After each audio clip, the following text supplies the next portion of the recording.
안녕하세요. 귀로 여는 세상 영심의 책방 가족 여러분 환영합니다. 오늘의 작품은 문순태 작가의 타오르는 강 제2부 깨어있는 밤을 함께 감상하시겠습니다. 타오르는 강 문순태 제2부 깨어있는 밤.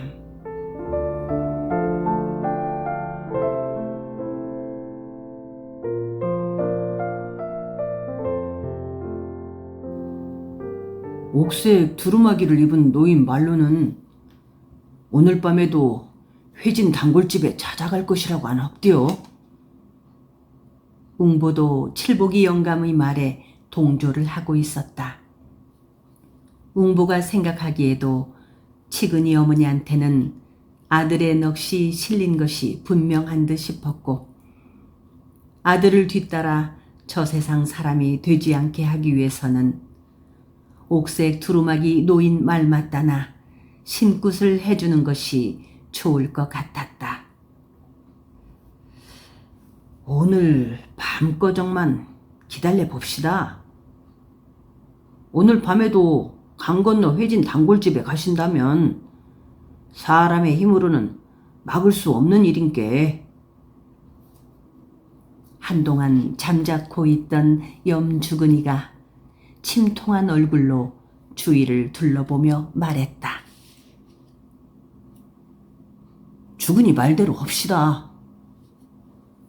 웅보가 칠복이 영감을 보자 칠복이 영감은 웅보의 말에는 대꾸를 하지 않고 김치근의 아내 표정만 살폈다. 주근이 말 맞다나 사람의 일을 사람의 힘으로 할 수 없는 것은 어쩔 수가 없지 않겠어요. 고집 부리다가 큰 변 당할까 무사서 그려요. 웅보는 김치근 아내를 보며 말했다. 김치근의 아내는 아무 말이 없었다. 그녀 생각에도 사람의 힘으로 막을 수 없는 일은 어찌할 도리가 없는 듯 싶었기 때문이다. 하나 남편을 잃은 판국에 시어머니가 단골이 된다는 것은 죽은 남편에게 큰 죄를 짓는 것만 같아 자꾸만 슬픔이 솟구쳐 올랐다. 새끼네 사람들은 일단 밤이 되기를 기다렸다. 이날 밤만은 김치근 어머니가 집을 뛰쳐나가 강을 건너간다고 해도 붙잡지 않기로 하였다. 마을 사람들은 그날 밤도 김치근 어머니가 강을 건너 회진 단골집으로 갈 것으로 믿고 있는 터였다. 기분이거나 두려운 마음이 앞서는 것이 아니었는데도 이상하게도 우울해 있었다. 그것은 어쩌면 그들 마음속에서 자리 잡은 김치근의 슬픔이 아직도 가시지 않고 있었기 때문인지도 모를 일이었다. 그들은 김치근이가 박초시 하인들에게 몰매를 맞아 죽은 일을 그들 자신이 늙어 눈을 감을 때까지 잊을 수가 없을 것 같았다. 그들의 슬픔이 그러한데 자식을 잃은 치근이의 어머니 마음이야 벌써 쑥가마가 되었거나 쑥밭보다 더 황폐하여 신이 내려오게도 생겼다고들 헤아림하고 있는 터였다. 그들은 때때로 큰 슬픔을 당한 사람들의 얼굴에서 귀신의 모습을 찾아볼 수가 있었다. 김치근이가 죽었을 때도 그들은 김치근 어머니 얼굴에서 밤에 만나는 소쩍새 얼굴 같은 처절한 슬픔이 피맺혀 응어리져 도살인 귀신의 모습을 보았던 거였다. 김치근 어머니 등구미는 누에처럼 긴 잠을 자고 나서 밤이 되어서야 눈을 떴다. 그녀는 눈을 뜨고 반듯하게 누워서 핏발선 눈빛으로 천정만 바라보고 있었다. 문득 어렸을 때 그녀 자신의 모습이 보였다. 그녀는 노루 꼬리만한 댕기머리에 짙은 누른색의 약간 붉은 빛깔이 섞인 치자물을 들인 저고리를 입고 있었다. 어머니를 따라 길 양편으로 소나무며 참나무, 가시나무, 쥐똥나무들이 빽빽하게 들어찬 가파른 산고개를 오르고 있었다. 어머니는 조그만 보퉁이를 옆에 끼고 둥금이 모르게 자꾸만 눈물을 흘렸다. 고개를 넘자 또 고개가 앞을 가로막았다. 어머니는 고개를 오르기 전에 쫄쫄쫄 소리를 내며 흐르는 산 개울물에 모숨이 굵은 털매기를 흥건히 적셔 신도록 하였다. 고개를 넘기 전에 털매기가 닳아 떨어지면 맨발로 걸어야 한다면서 산 개울물을 만날 때마다 서둘러 물에 적셔 신도록 하였다. 둥금이는 털매기를 물에 적시면서 그녀의 저고리 색깔보다 훨씬 곱게 물든 빨간 온나무를 바라보았다. 그녀는 개울물을 건너 꽃보다 더 예쁜 온나무를 꺾고 싶었다. 온나무가 빨갛게 물든 것으로 보아 가을이었던 것이다.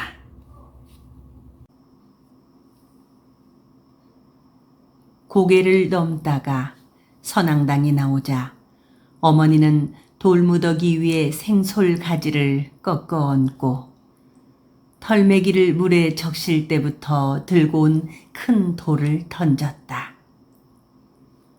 돌을 던지고 나서 어머니는 선앙당 돌무더기를 향해 허리를 굽적거리며 손을 비벼댔다. 손을 비비면서 등금이의 이름을 여러 차례 뇌는 것이었다. 어머니가 하라기에 등금이도 돌무더기를 향해 허리를 굽적거렸다. 어머니는 등금이에게 선앙당 돌무더기의 소원을 마음속으로 말하면 선앙당 할미가 그 소원을 들어준다고 하면서 등금이도 소원이 있으면 말해보라고 하였다.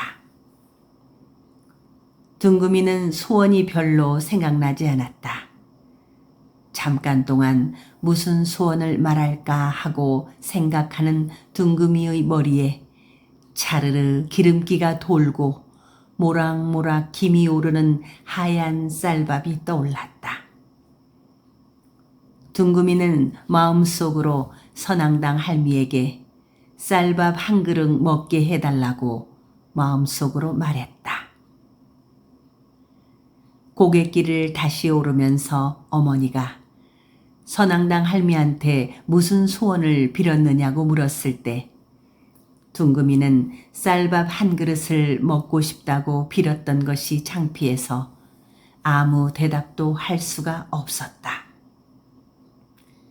대답 대신 둥금이는 어머니한테 선앙당 할미는 어디 있느냐고 물었고 어머니는 수백 년 동안 선앙당 돌무더기 속에 쭈그리고 앉아서 산 고개를 오르내리는 사람들을 지켜보고 있다고 말해 주었다. 산 고개를 내려가자 큰 들과 강이 보였다. 그렇게 넓은 들과 큰 강은 처음 보았다. 둥금이가 사는 마을은 긴 간짓대를 건너지르면 앞산과 뒷산이 맞닿을 만큼 좁은 산골이어서 논이라고는 갈치처럼 긴 산다랑이 몇 대기 뿐이었으며 산에 불을 질러 일군 밭에 고구마며 서소, 메밀 등 잡곡을 심었다. 넓은 들에서는 농사꾼들이 누렇게 익은 나락을 거두어들이고 있었다.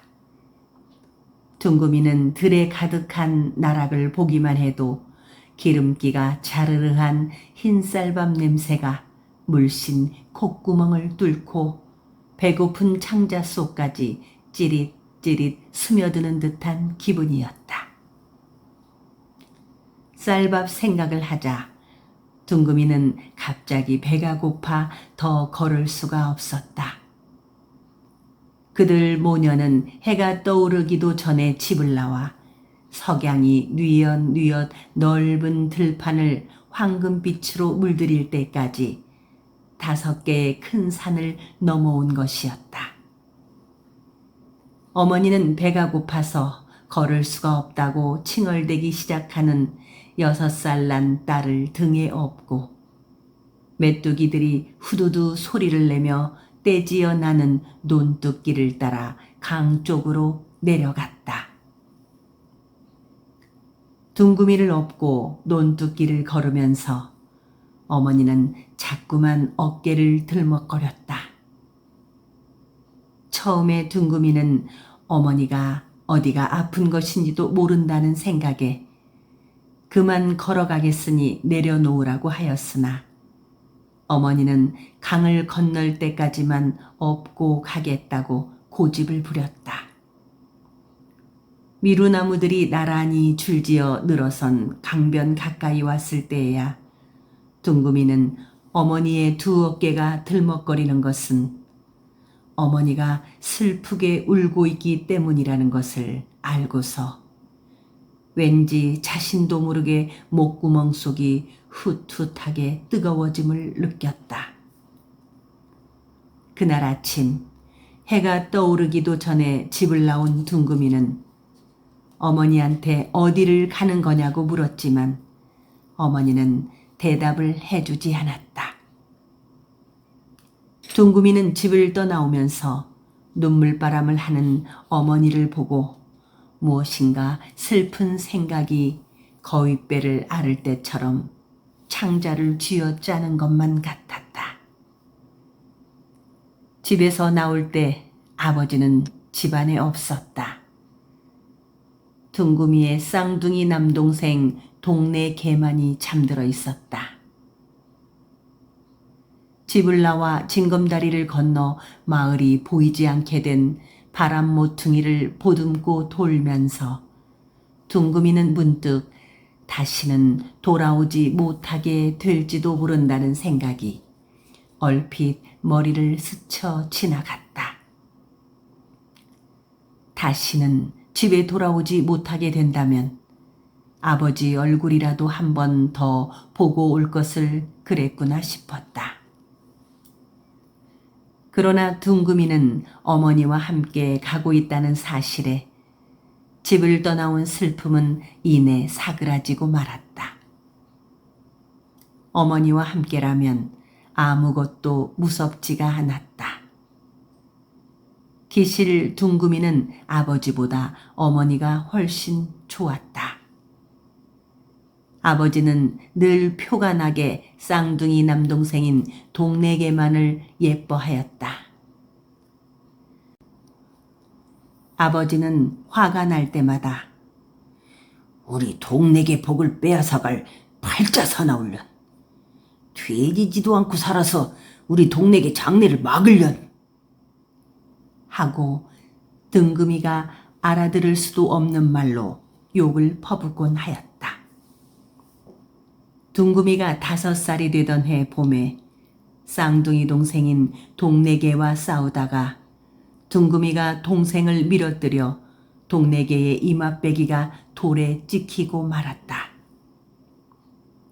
아랫마을 초시댁 송덕비 제막잔치에 가서 거나하게 술이 취해 돌아온 아버지는 아들의 이마에 된장을 붙인 것을 보고 집안이 찌렁찌렁 울리도록 어머니한테 동네개가 다친 경위를 다그쳐 물었고 둥금이가 그랬다는 동네개의 고자질에 당장 둥금이를 메어 던질 듯 우악스러운 손으로 어깨죽지를 찍어 잡았을 때의 놀라움을 잊을 수가 없었다. 그때 아버지는 동네개의 이마가 깨진 것이 마치 자기의 잘못 때문인 것처럼 바들바들 떨고 있는 어머니에게 아휴, 이런 팔자 사나운 가시나 새끼는 낳자마자 도적굴에 내다버려 여수밥이 되게 했어야 하는 건디. 입대꺼정 키워갖고 내 속을 상하게 한단 게 응? 하고 고함을 치던 것이었다. 그날 둥금이는 술에 취해 구린내를 확확 풍기는 아버지의 입을 통해 둥금이가 남매 쌍둥이로 태어나자마자 죽은 할머니가 갓난 둥금이를 숨막혀 죽게 하려고 방바닥에 발딱 엎어버렸다는 것을 알았다. 딸 쌍둥이나 아들 쌍둥이면 몰라도 아들, 딸이 섞인 남매 쌍둥이가 태어날 경우 딸이 아들의 복을 빼앗아 가버린다고 믿었기 때문이었다. 할머니가 갓난 둥금이를 방바닥에 엎어놓았는데도 둥금이는 명이 고래 심줄처럼 즐겼기 때문인지 죽지 않았다고 하였다. 그날 술에 취한 아버지는 할머니가 돼지라고 엎어놓은 둥금이를 어머니가 다시 뒤집어서 살려놓았다면서 다그쳤고, 어머니는 자기는 아기한테는 손도 대지 않았다면서 엎어놓은 아기가 죽지 않은 것은 삼신할미가 생명이 질기게 점지했기 때문인 것이라고 우겼다. 그런 일이 있은 뒤부터 둥금이는 아버지가 더 무서워졌다. 술 취해 말한 대로 낮에도 도깨비가 나온다는 무서운 도둑글에 자기를 내버려 여우밥이 되게 할지도 모른다고 생각했기 때문이었다. 동생 동네개도 미워졌다. 낳자마자 숨이 막혀 죽으라고 엎어놓은 얼굴도 모르는 할머니가 원망스럽기도 하였다. 해가 뜨기 전에 난생 처음으로 치자물을 들인 새 옷을 입고 어머니를 따라 마을을 나서는 순간 둥금이는 이제는 다시 돌아올 수 없는 아주 먼 곳으로 떠나고 있음을 느낄 수가 있었다. 동생 동네개의 이마에 말라 비틀어진 거머리 모양의 긴 흉터가 생긴 뒤부터 아버지는 늘 입버릇처럼 팔자 사나운 처년을 멀찌감치 보내버려야 해요. 절이나 당굴한테 팔아버려야 해요. 하고 노골적으로 말하곤 했었다.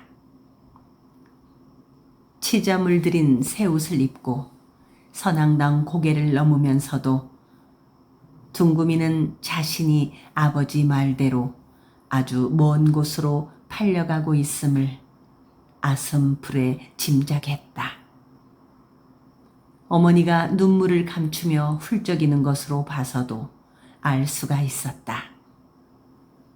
그러나 둥금이는 아버지와 동생 동네개와 헤어진다는 슬픔보다 친구들과 함께 어울려 콩 주워 먹기 놀이를 하며 놀던 돈단의 두껍다리며 좁은 고삿, 다슬기며 징거미를 잡던 마을 앞 시내를 다시 볼 수 없음이 가슴 아팠다.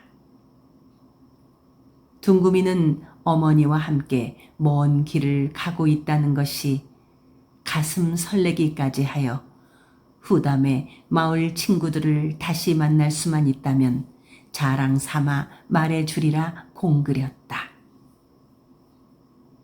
처음 타보는 나룻배로 큰 강을 건너자 어머니는 둥금이를 자기 풀이 비단처럼 푹신하게 깔린 강변으로 데리고 가서 강물로 둥금이의 얼굴도 칼칼이 씻어주고 머리를 감긴 다음 옆구리에 꼭 끼고 온 보퉁이에서 군데군데 빗살이 부러진 헌 참빗을 꺼내 곱게 빗질을 해주고 댕기를 따주었다.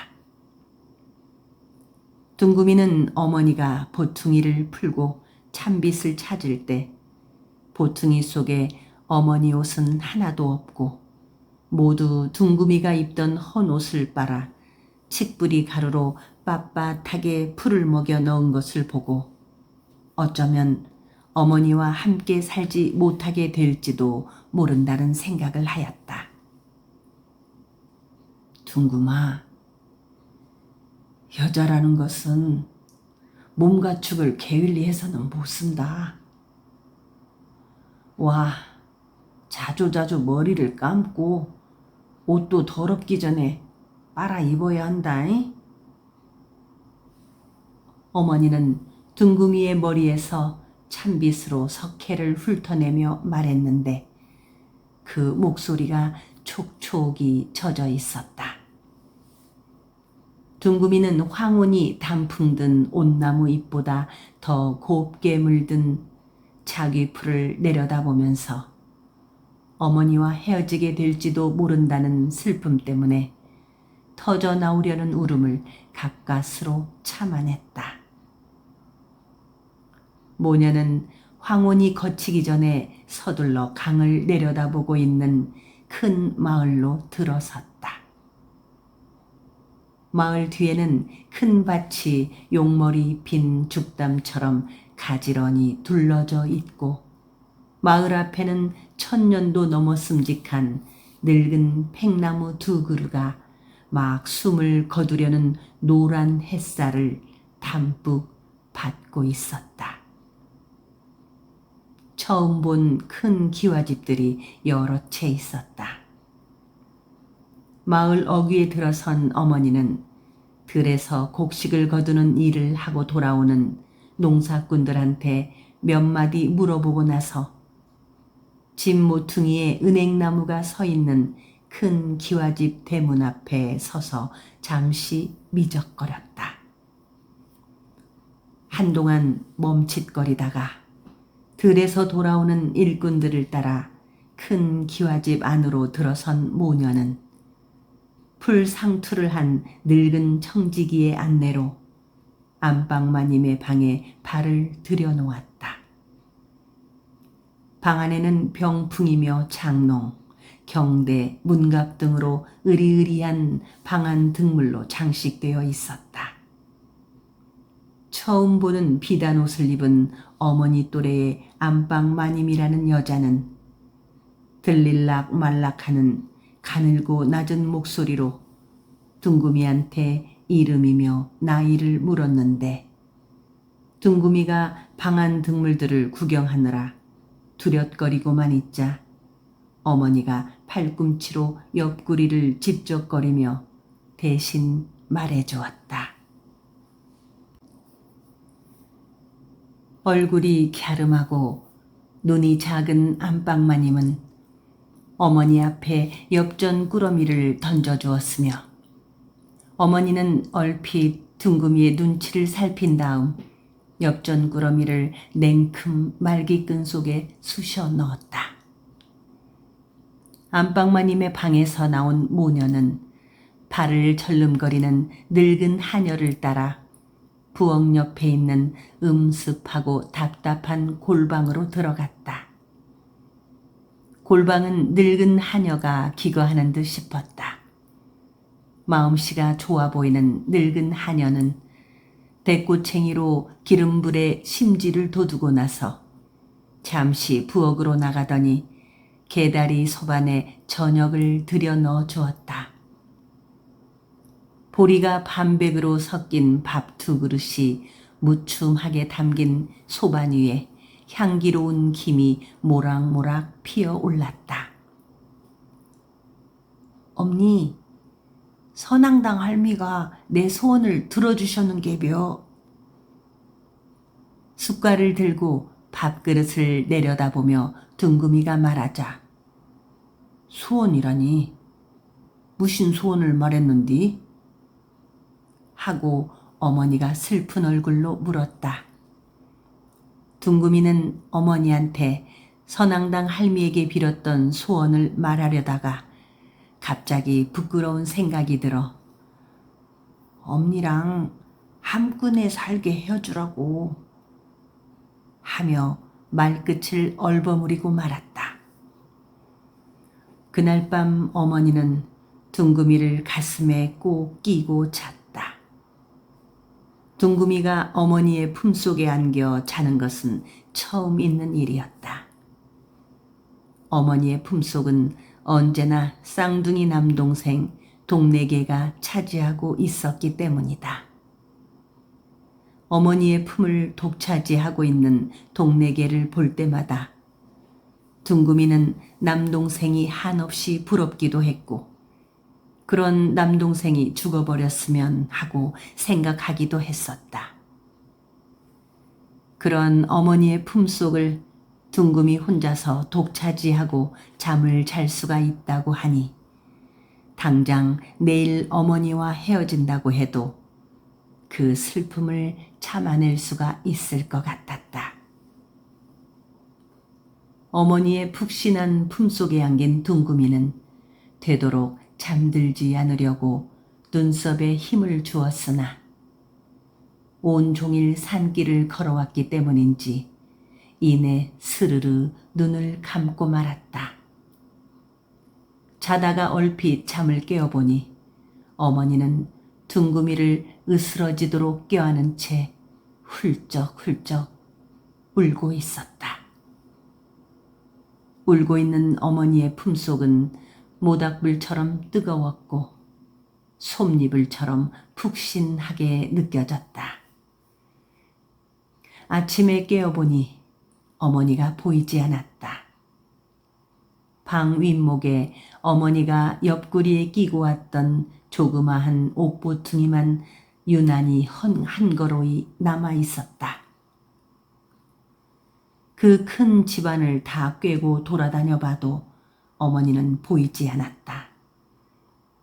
친할머니처럼 느껴지는 절름발이 늙은 하녀한테 물어보았더니 어머니는 새벽에 집으로 돌아가 버렸다고 했다.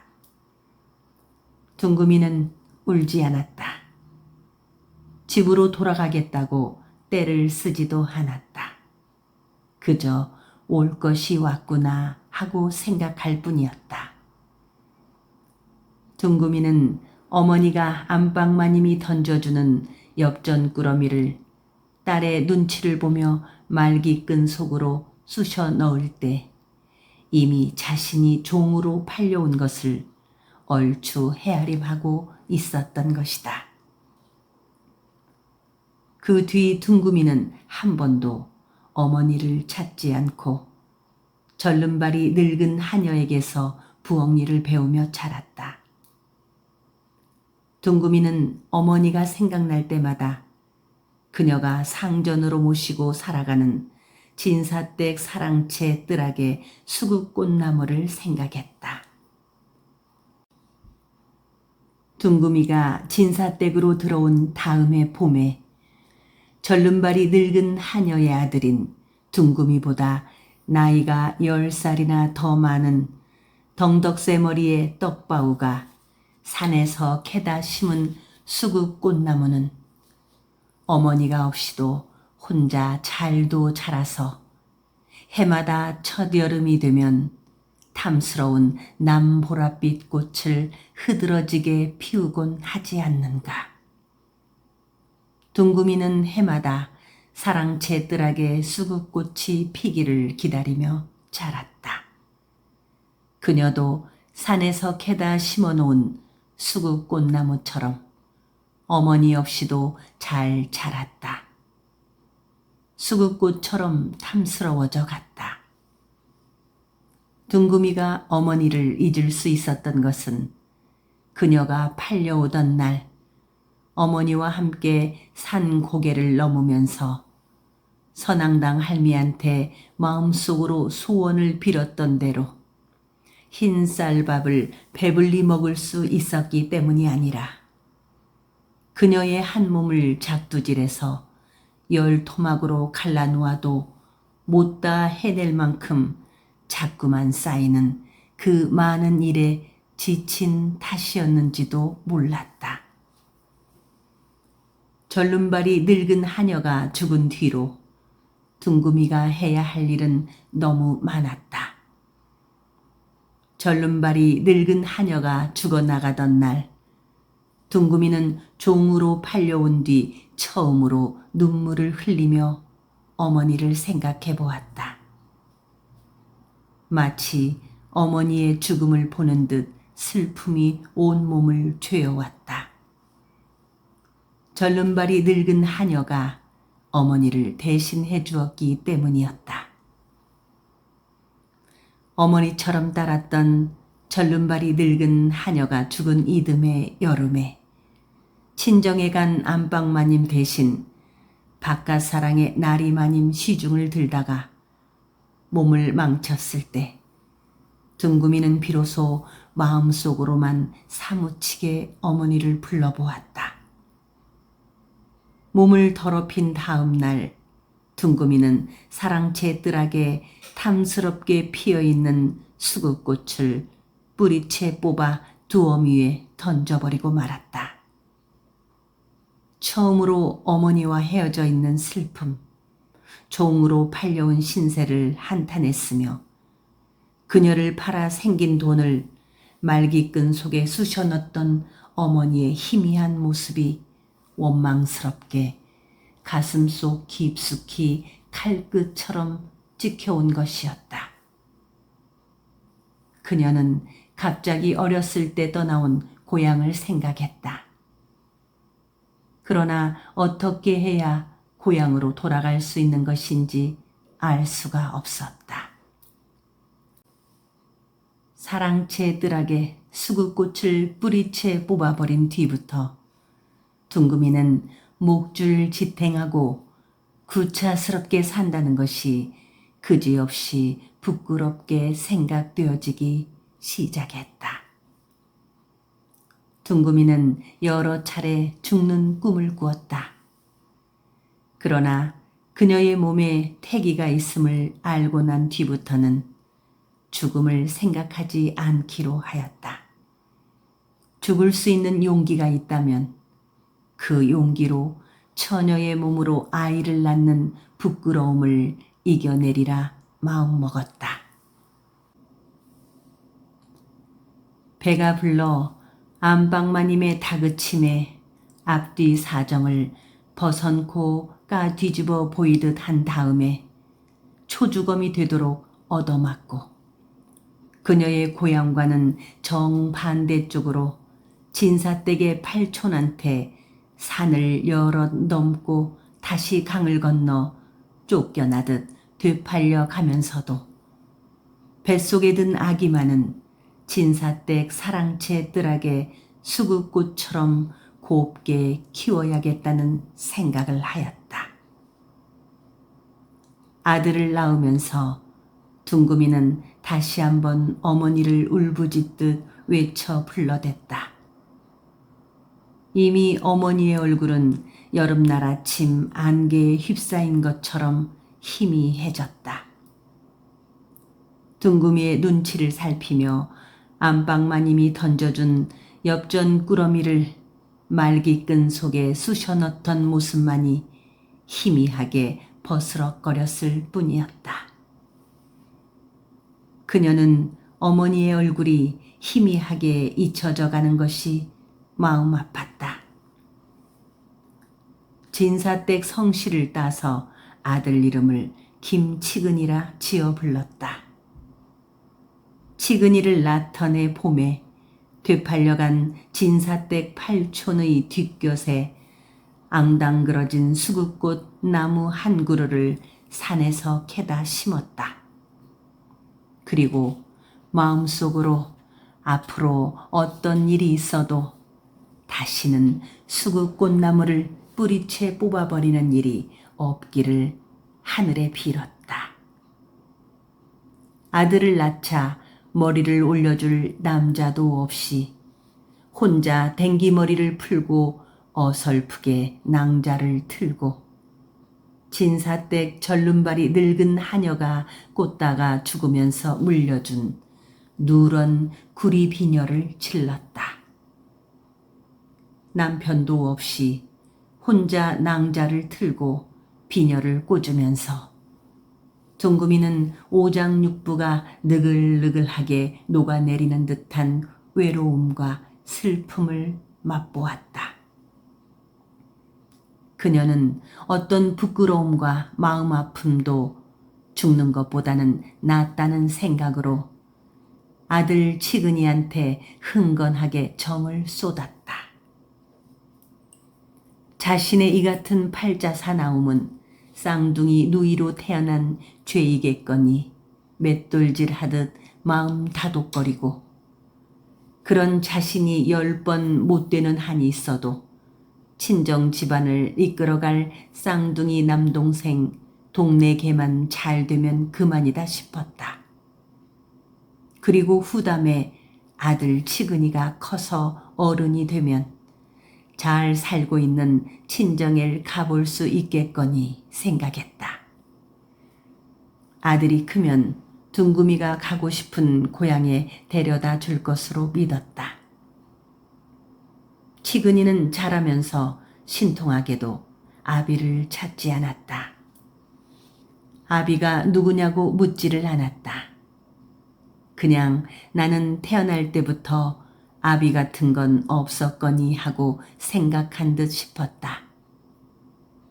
어쩌다가 그가 말썽을 부릴라 치면 한솥밥을 먹고 있는 어른 종들이 저런 애비 없는 호로 불상놈 하고 나무람할 때도 치근이는 베슥베슥 웃을 따름이었다. 둥금이는 아들이 아비를 찾지 않는 것이 어찌 생각하면 마음이 편한 듯 싶다가도 생각을 곰삭히자면 되레 가슴이 미어지는 것만 같았다. 치근이는 커갈수록 슬거웠다.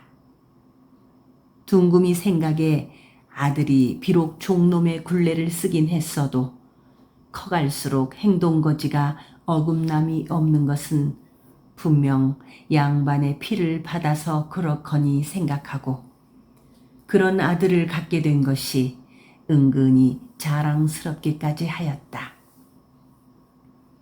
치근이가 16살 때 기실 그의 친아비가 되는 김진사의 부음이 그의 팔촌한테 날아들었다. 치근이의 상전인 김진사의 팔촌 동생은 문산길에 상가에서 쓸 마포며 건어물, 과실 등을 치근이한테 지우고 떠났다. 치근이가 상전을 따라 문산길을 떠나기 전날 밤에 둥금이는 오랫동안 마음속 깊숙이 불무덤처럼 묻어두었던 비밀을 아들한테 조심스럽게 까발리고 말았다. 그녀는 자신이 가난한 농사꾼의 집에서 쌍둥이 남매 누이로 팔자 사납게 태어난 것에서부터 어머니를 따라 선앙당 고개를 넘고 큰 강을 건너 김진사 댁에 팔려온 것, 김진사에게서 몸을 망치고 그의 팔촌이 되는 지금 사는 집에 되팔려온 내력을 담배 씨만큼도 거짓 없이 아들 앞에 참깨 털듯 털어놓았다. 김치근은 자기가 내일이면 주인 나리를 따라 문상을 갈 죽은 김진사의 핏줄이라는 사실을 듣고서도 별로 놀라는 빛이 없었다.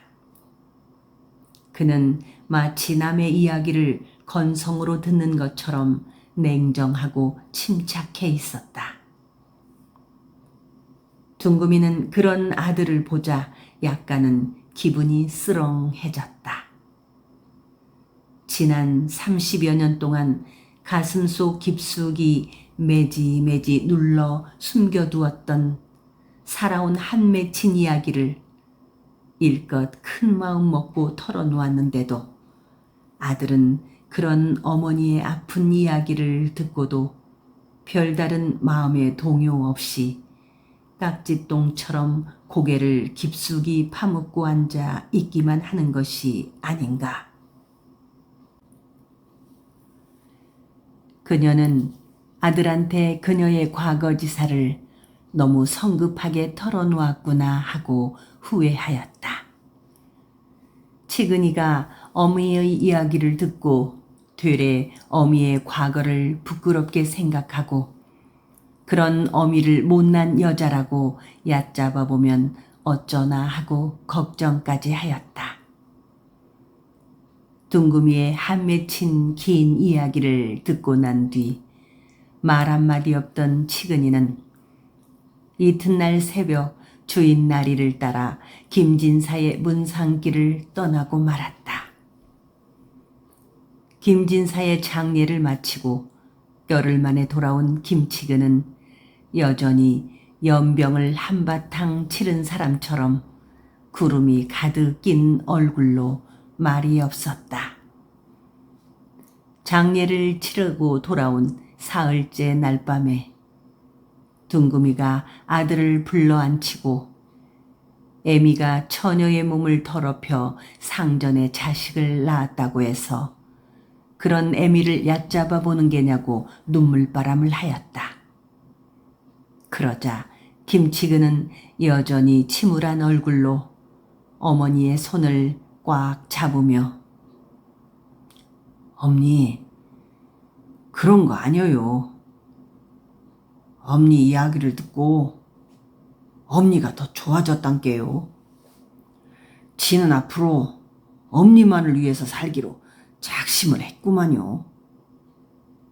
엄니 이야기 듣고 엄니가 더 짠하고 짠어디 짠한 엄니가 하늘만치나 좋아졌단게요. 하고 마음속에 겹겹이 쌓인 서름과 분노를 당그레로 긁어내듯 술술 말문을 터뜨리는 것이었다. 그렇다면 어째서 애미 이야기를 듣고부터 뚱 해갖고 애미를 걸레뭉치 보듯기 하냐? 둥금이는 30년 동안 참아온 울음을 한꺼번에 쏟아놓고 싶은 마음이었다. 진사얼은 문상 갔다 온 것이 마음에 걸려서 그랬시오. 마음에 걸리다니 어째서? 해필이면 그 사람 핏줄을 받고 태어났을까 하고요. 김치근은 깍지손을 한 채 말끝을 흐리며 어머니의 시선을 피했다.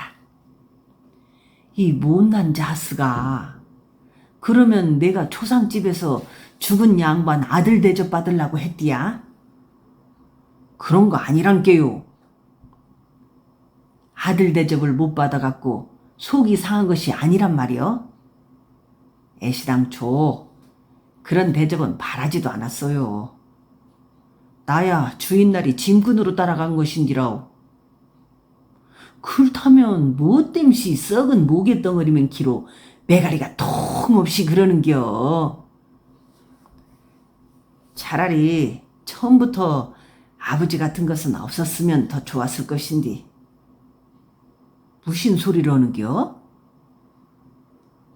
아버지가 없다고 생각했을 때가 훨씬 마음이 편했어라오. 나은티 아버지가 있다면 김진사 같은 양반이 아닌 우리들 같은 종이었으면 훨씬 좋았었겠어요. 나는 종의 아들이 더 좋아요. 김진사의 아들이라는 것을 아는 사람들은 얼마나 나를 마음속으로 비웃겠어요. 장례 때도 눈치로 그런 것을 알았단게요. 종놈이 종아버지를 가진 것은 부끄럽지 않아도 종놈이 양반 아버지를 가진 건 얼마나 부끄러운가요?